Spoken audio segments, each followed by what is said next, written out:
Hello and welcome to What on Earth, the podcast of the Environmental Investigation Agency, or EIA. The pernicious effects of plastic pollution around the world are undeniable. Toxic plastics and microplastics are now found in every environment on the planet, from frozen Antarctica to the bottom of the Mariana Trench. They're in the food chains of many species, and they're in our bodies. The EIA recognised the problem early and is proud to have helped lead the charge for a new global plastics treaty to address the problem, work on which continues this month with the second session of the UN's International Negotiation Committee, or INC for short.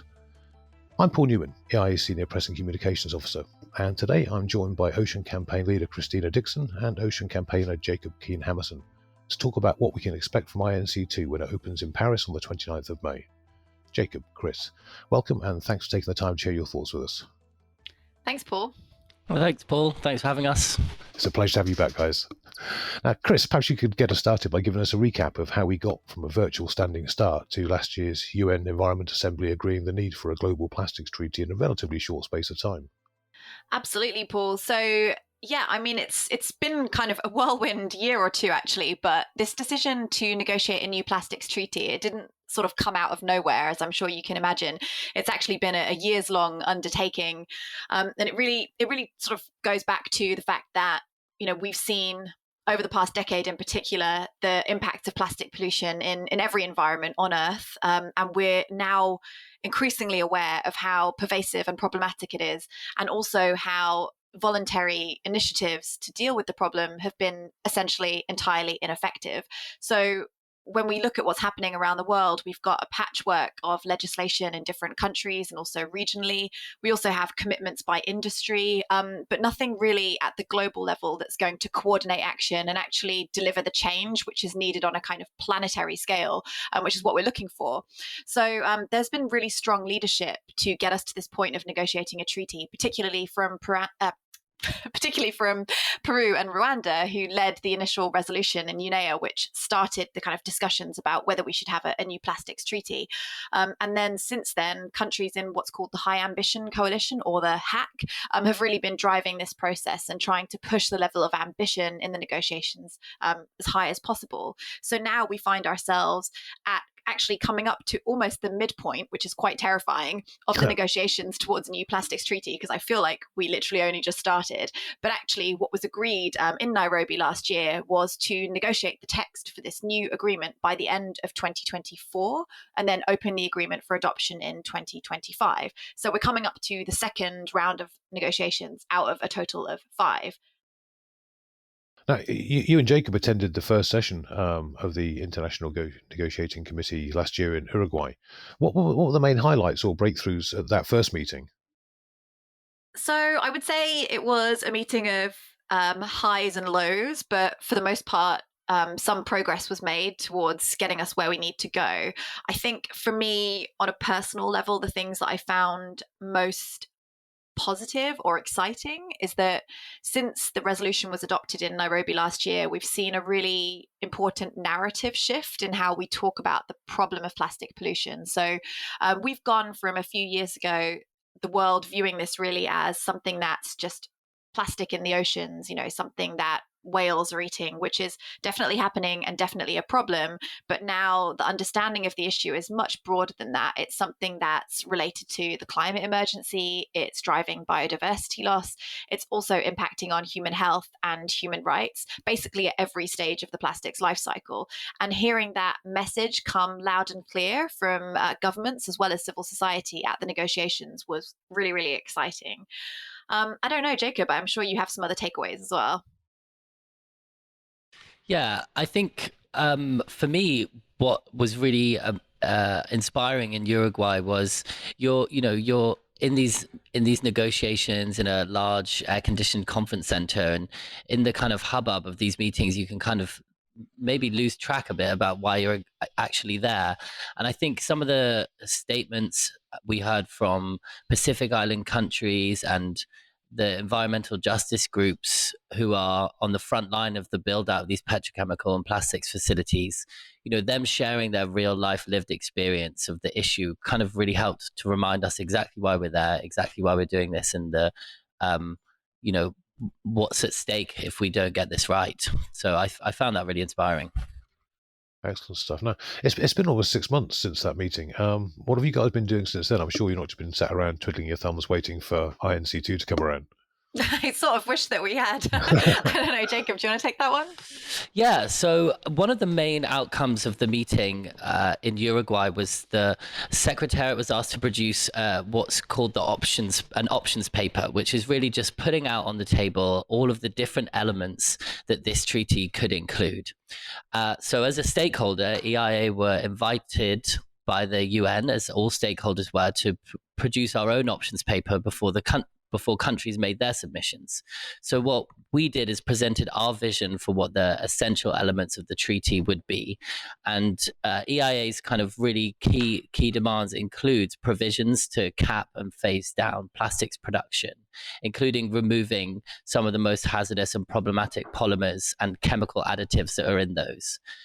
We also call for kind of product design measures and interventions really all across the life cycle of plastics. And at EIA, we're kind of looking at the treaty as a kind of a whole issue. So we've also done a lot of thinking and a lot of pushing for the institutional arrangements and provisions that are necessary for the treaty to be really functional. So that includes proper, stable, predictable financing for countries to help implement this treaty once it's agreed and ratified. So we produced that. We worked with other stakeholders and then governments to highlight what our priorities would be. And then subsequently, this options paper was produced. So that was produced a few weeks ago at the beginning of April. It was like a mini Christmas for the people working on the treaty. So now we've been once that's out, we're now gearing up for the negotiations and exchanging views and coordinating with civil society and governments. And one other highlight, I guess, of what we've been up to since then is we worked with other organizations to draft an open letter to the Secretariat. So that's really highlighting what we see as some key issues and some key resolutions to those issues in the process. And that's about just making sure that the process is as transparent as possible and the advice and input to the negotiations are widely available to everyone, and also to ensure that this process is free of conflict of interest, because you can imagine plastics, it's a huge industry, there's lots of interests involved, and this really negotiations need to be taken in good faith and without the influences and interests of big business who really stand to benefit from perpetuating the plastics issue. And you stand to lose if it goes ahead and actually sort of checks it. Chris, what are you expecting at INC2? You said earlier it's kind of approaching the midpoint in the negotiation process. Is there any particular topics coming up at this next session that you're interested in? Yeah, so if the options paper was like policy Christmas, I'm trying to think of a good analogy and I can't. I started this sentence without thinking about the end of it. The thing that is going to be like the big Christmas gift is a zero draft text of the new treaty for INC3, which is coming up in Nairobi in November.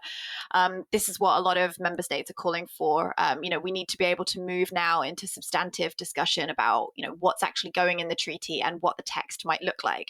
So it's really critical that these negotiations in Paris can take us to a point where by the end of the week, a request can be made to the chair to prepare a zero draft of the text for INC3.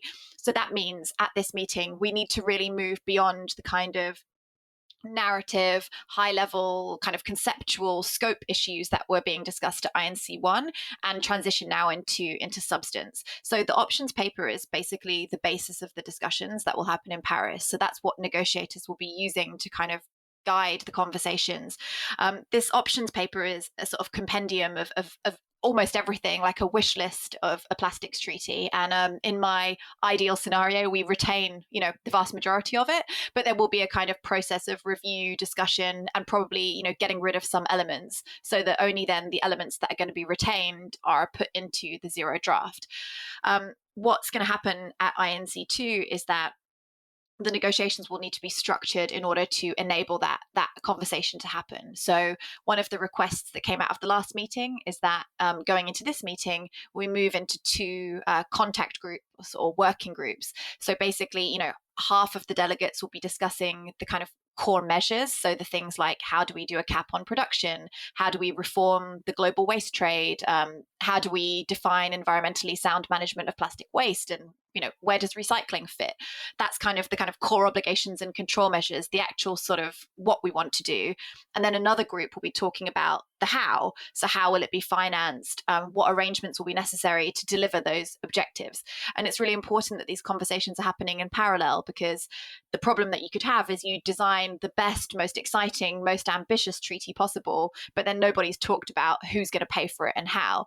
And as we've seen in basically every other multilateral environmental agreement, the conversation about who picks up the tab is going to be a really divisive and complicated issue to resolve. So it would be a real mistake to leave those conversations till INC4, INC5, because then we're going to run out of time to have a good conversation on financing.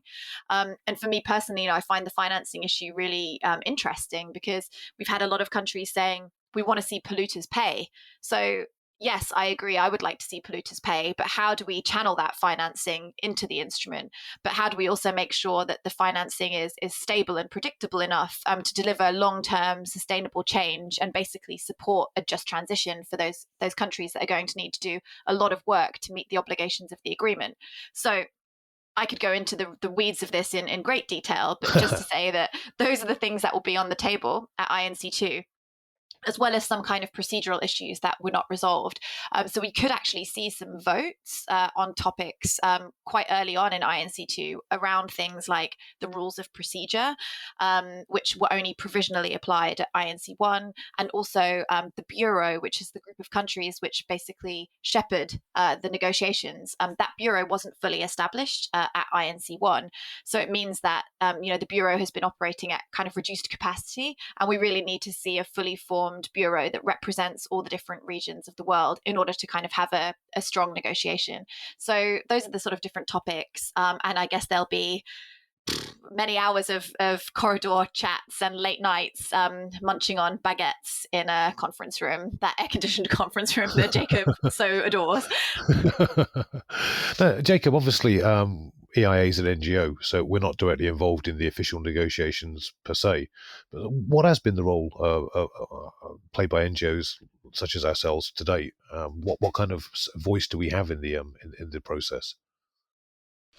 Yeah, so as you're quite right, this is a kind of member state-led negotiation between countries. So we don't have a formal role in the negotiations per se, but we've been involved in the process, and Chris alluded to this earlier, the process to get us to a point where we are negotiating a treaty. Civil society, NGOs, stakeholders, rights holders, they have played such a fundamental role in getting to us to this point and driving the conversation. So EIA, I would say we play a bit of a thought leadership role along with our colleagues as to creating a vision that for what the treaty could be. So we do a lot. We spend a lot of time between ourselves really thinking about what are the necessary provisions, what is the necessary structure of this treaty to really deal with the problem at hand, and then we work with our colleagues in civil society to create that vision through our different campaigning tools, but we also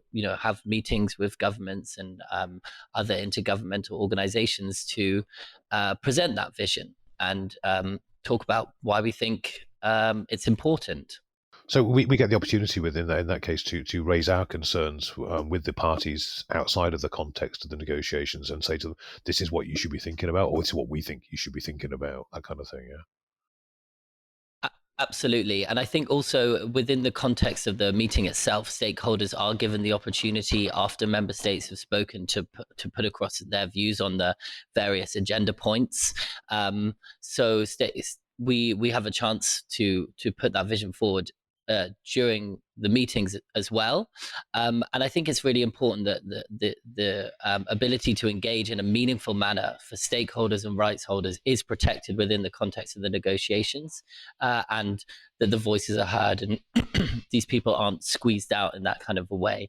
So yeah, and we also provide, we do a lot of coordinating with civil society, which is a really important piece to ensure that we are all kind of connected and discussing these things and putting forward our vision in a kind of equitable way. Excellent, thank you for that. Chris, do you anticipate any significant problems in the course of these negotiations, or do you think most of the parties involved are all generally pulling in the same direction? Paul. Sorry, I knew where that was going to go before I asked it. I think, yes, I can see a multitude of problems. However, I am an optimist, and I like to think about, where there is alignment and general consensus, and then think about, well, how do we address some of those challenges? And I think when I was reading the options paper, I thought there are some aspects which are very strong, and I think the paper in and of itself actually was quite good. Naturally, room for improvement, but it did kind of, for example, it touched on the fact that there is general agreement about what the objective of the treaty should be. And I know that sounds really silly, but we haven't actually agreed on what the objective of a plastics treaty is supposed to be yet. And that will be something that negotiators need to reckon with in Paris. But the options for potential objectives broadly all captured the fact that plastic pollution is something affecting both health and the environment. So I think that was actually really positive, that it wasn't leaning in one direction or another. It was saying actually that the objective should capture both of these things because they're both important. I think there's also agreement on things like, yes, we should do something about, product design. We should do something about waste management and recycling. But the kind of more tricky elements are, do we do that in a global approach or more of a national approach, this kind of top down or bottom up? And what we started to see at INC1 was some of the kind of geopolitics playing out there, countries, like Saudi Arabia, the US, for example, saying that they would rather go for more of a national level approach, which could also potentially be, considered to be a voluntary approach. That would be something that's a bit like the Paris Agreement, where it's nationally determined contributions. And, I think we might be able to agree on the fact that it hasn't been a particularly effective instrument in dealing with its objectives. So, EIA's position, and this is shared by a lot of the member states, is that we need, common global rules on various aspects of this problem. Otherwise, we're not going to get anywhere. And for us, what's particularly important is the kind of upstream. So the things like production, chemicals, before we even get to product design, we need to have common global approaches for those aspects. And that is going to be challenging. I think that chemicals is one of the issues that wasn't really addressed early on. And now we're starting to see, ideas kind of floating about, well, how do we deal with the 13,000 chemicals that are used in plastic, a quarter of which are substances of concern? But we don't have a lot of information about a lot of those chemicals. So, what do we need to put in place in terms of transparency requirements, in terms of restricting access to market if there's no data available about products? And when I say products, I mean also polymers as a product. So these are the really tricky things. So we're getting into quite technical areas, but without dealing with polymers and chemicals, we're not really going to have a successful treaty. So I think how we approach that listing, that criteria, and what we want to agree now between now and 2024 versus what might be something that's left to a decision of the conference of the parties at a later date. That's the sort of the tricky elements which are going to for sure create some division amongst member states. And we want to make sure that whatever we put into the treaty between now and 2024 is flexible enough to strengthen over time. I mentioned these 13,000 chemicals that are in plastics. There's a lot of information that we're still acquiring, and what's come out loud and clear is that we need to act with the precautionary principle in mind. So we need to protect human health and the environment with the information that we have, but we also need to keep gathering information and updating that list that goes into the treaty of the polymers and chemicals of concern. It's not going to be something that's solid. It needs to be flexible so we can update it as we get more information. I think all of this is possible. And I think what's in the options paper and what's in the member states' submissions indicates that there's agreement that we need to tackle these things. It's just how do we do it, and how ambitiously do we do it? That's the sort of, and who's going to pay? I don't keep going on about this, but No, we can't forget that's always the issue, who's isn't going it? to pay. You've got to follow the money and find out where it comes from. Right, exactly, yeah. We talked earlier, Jacob, about the kind of voice that organisations like ourselves can have at these kind of negotiations. But what about the fossil fuel lobby? I know that with major petrochemical firms in the recent past have planned an increase in the production of plastics because they're looking to offset the anticipated financial losses from having to adapt to climate change and seeing a move away from fossil fuels and petrochemicals. So do you see its army of lobbyists being a problem at this treaty? Is it already? Well, how long have you got? No, yeah. So I really do think, I did speak earlier about the importance of stakeholders and people having their voice heard. But I think really it's a question of what is in the public interest to, protect human health and protect the environment from plastic pollution, and what is in the interest of the private interests of fossil fuel and petrochemical companies who are seeking to expand plastics production, regardless of the negative externalities that they are impacting on the world. So then that raises a question as to how do those interests allow you to meaningfully engage in a negotiation about dealing with the issue? So is there a fundamental and irreconcilable conflict of interest between the business of plastic producers and ending plastic pollution the problem? We would say that potentially is too far of a jump to make for those lobbyists to be engaging in the treaty in a way that is pulling in the direction towards achieving its goal. So I think there are real questions about whether or not the access to those negotiations should be prioritized for industry lobbyists or people on the front lines facing the issue, and how we engage in those discussions. So I think we would be looking for strong conflict of interest policies and safeguards for those spaces, and how the information is being shared, how the debate is being framed.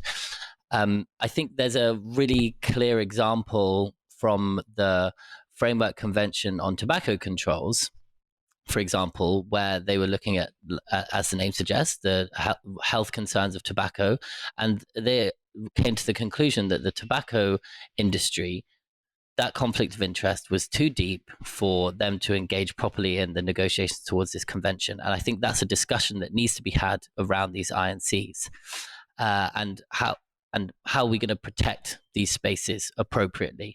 And I think I'd mention one other thing is that there is going to be access issues in Paris as to the amount of number of people that can access these negotiations. So who do we want as civil society, I suppose, who do we want there speaking to the issue? Is it the people who stand to make money, or the people who stand to lose from the expansion of these plastics, like production facilities, or just the kind of continued pollution?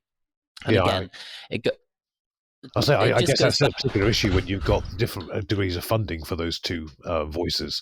You've got the people who are going to be impacted by the issue having relatively little funding, and the people who are creating much of the problem being funded up to the gills. So there's no parity there at all, is there? Absolutely. And I think we really need to think about how we are enabling access for the people who are on the front lines, who are typically already marginalized and, financially not capable to come all the way to Paris, spend all that money on a hotel, and then show up to this meeting. And it's a real uneven playing field. And just to go back to something that we've mentioned a few times, the polluter pays element of the discussion. If a polluter itself is contributing to the discussion about how they pay, they are going to, it's really fundamental for this treaty, as Chris has already mentioned. The polluter pays, but they pay for what is needed to end plastic pollution, not what they want to pay for. So that's just an example of a discussion that needs to be safeguarded in order to remove the conflict of interest, so that the conclusion that comes to is the one that is best for ending plastic pollution, which is the aim of this treaty and the resolution that came to it. You can't credibly have the fox discussing how to best defend the hen house, can you, really? It's not the way forward exactly. at all. Okay, well, I hope you guys have an interesting experience there, and hope as much of it goes your way as we can get. And I hope you'll come back in June and tell us how it went. Yeah, always happy to join the podcast, Paul. Thank you very much. Same. Excellent stuff. Well, thank you thank you both very much for joining us today. It's been very informative. Now, if you've enjoyed listening to this podcast, please watch this space for future episodes and check out our website at eia-international.org to find out more about our work. Thank you very much for joining us, and wherever you are, stay safe out there.